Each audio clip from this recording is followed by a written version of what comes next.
Well, I decided to give South Park another try last night. And to be totally honest, some of the if you take out like their Trump derangement syndrome segments, they've had a couple of good commentary episodes.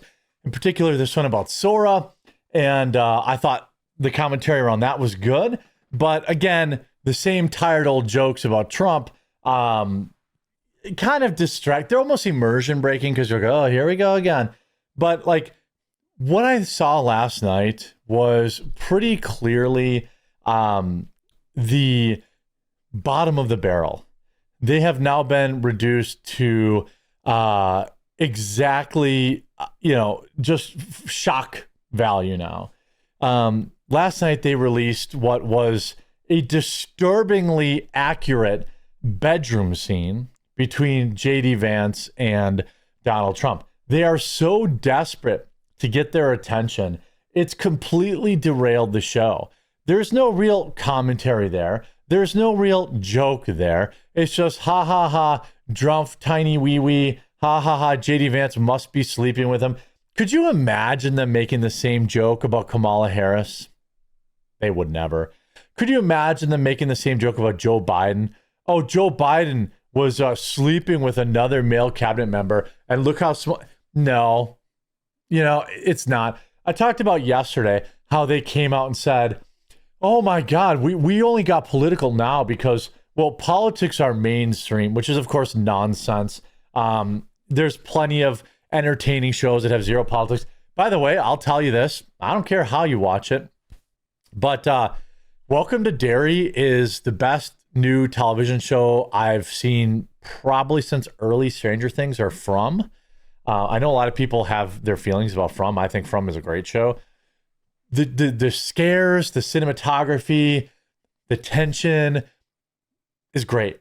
Yes, there are some more racism aspects, but based on when it was, the timing in which this was set, it's actually kind of relevant.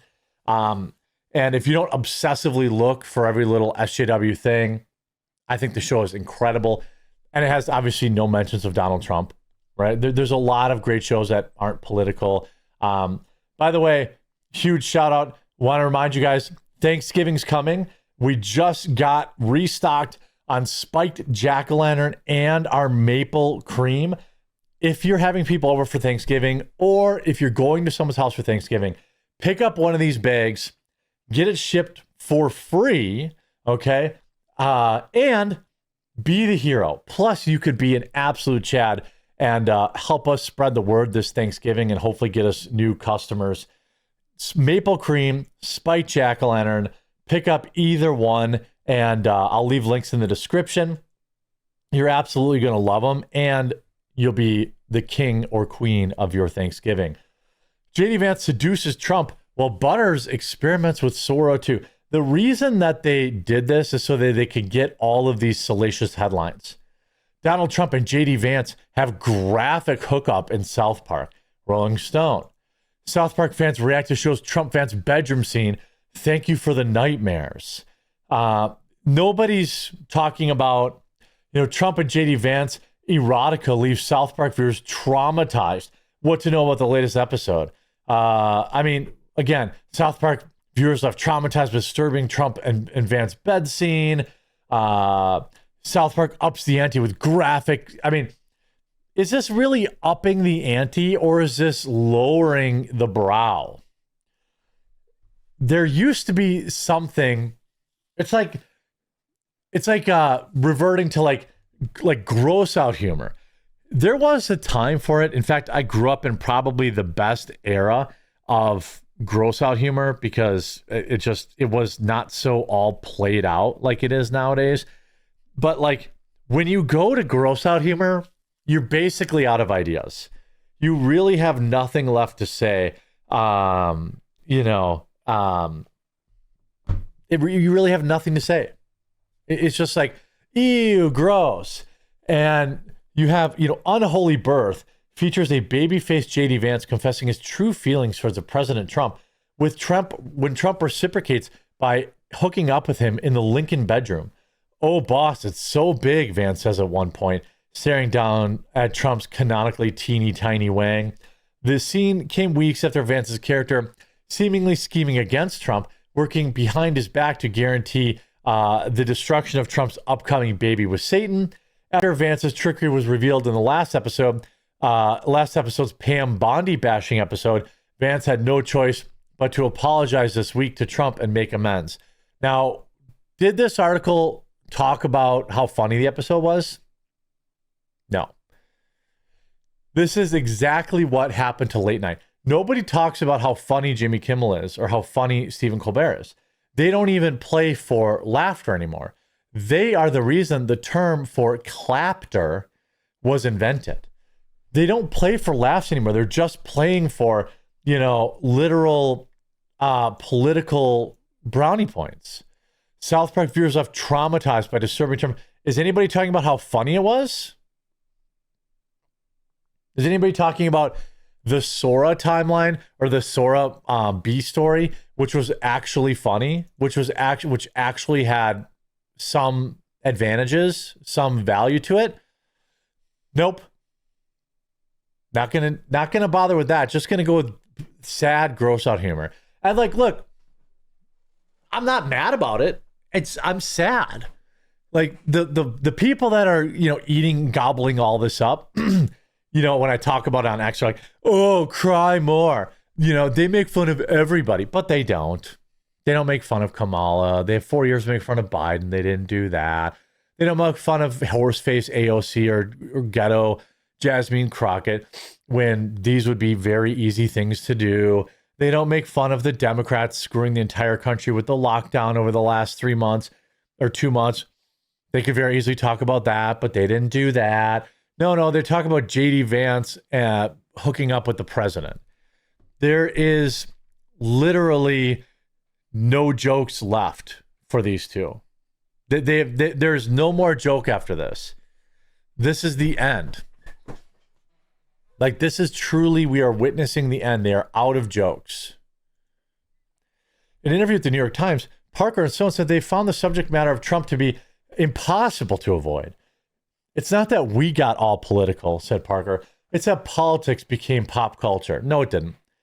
That's like the Simpsons line. Is it me who is out of touch, or is it all the children?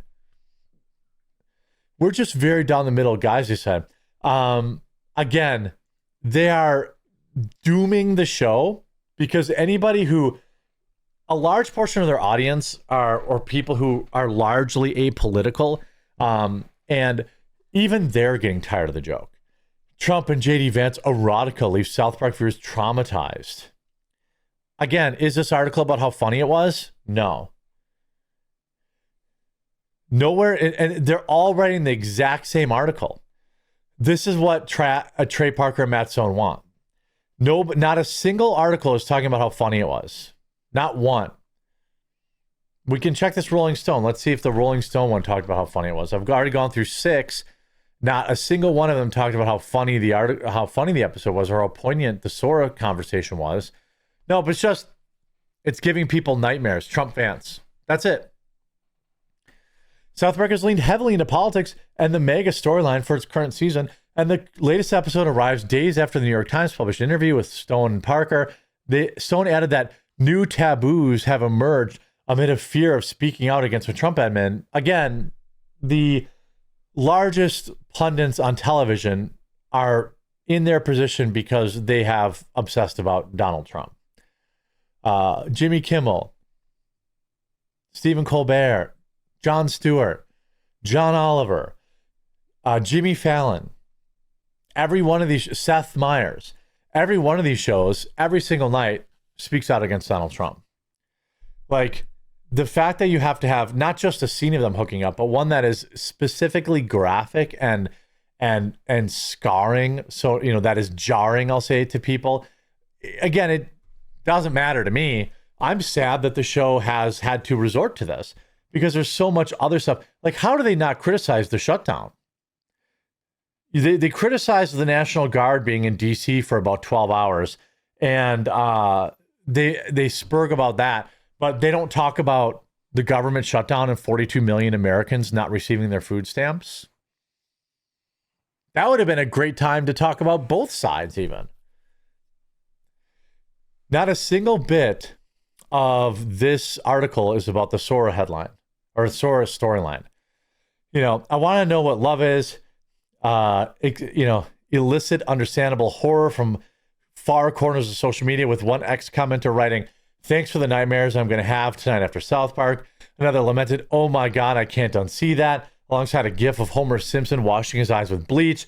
In response to a screenshot of the hot tub scene posted on South Park, an ex-user declared, "That was hilarious." Trump advanced upstage to the puppet hookup scene in Team America. I mean, I guess. So it's not even new. I forgot they did have that puppet scene in Team America. That was back when they were funny, though.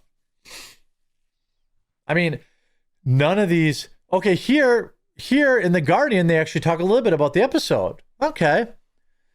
Talks about opens with Santa Claus taking, doing something gross. It turns to be AI generated. Video created by Butters as revenge against his former crush, Red, who cruelly manipulated him into a recent episode by pretending to like him in exchange for a Labubu doll. After learning of the video, Red decides to fight fire with fire, making her own AI footage of Butters doing something terrible. Again, this is good commentary, talking about Sora and AI and stuff like that. But they couldn't, more people should have seen this episode. Of course, the ratings of the show continue to slide as more people tune out because it's the same joke over and over again. But we get one article about the Sora stuff and every other article just talking about how fans were grossed out. Well, actually, here Variety wrote about it. OpenAI has come under fire in recent weeks for allowing Sora 2 users to generate videos with copyrighted IP. Sora 2 currently operates on an opt-out system, meaning any creator can contact the platform and have their IP made inaccessible. Well, no, it should have to be opt-in, obviously. In 2025, South Park has been all about Trump, and this week's episode brought more of the same. That's what I want from South Park, the same thing every week. Again, good. I hope that you enjoy the clapter. It's just sad to see that South Park has given into what basically every mainstream media show has. It's no longer the counterculture. It's no longer edgy or cool. It's just yet another lib, slop show to clap at like porpoises. Hope you enjoyed this video. If you did, make sure you leave a like on it. Don't forget to pick up your maple cream and or spiked jack-o'-lantern, or both. These are two of our hot fall flavors. You have 228 reviews on our website alone with a 4.8 out of 5 stars, 30 reviews of the maple cream. Most of the reviews are on Amazon for that. This is a 5 out of 5. This is a very, very popular. Bring it with you to Thanksgiving or have it for your guests and help me find some new lovers of the brand. Tell them it's available at coffeebrandcoffee.com or on Amazon. We'll talk to you again real soon.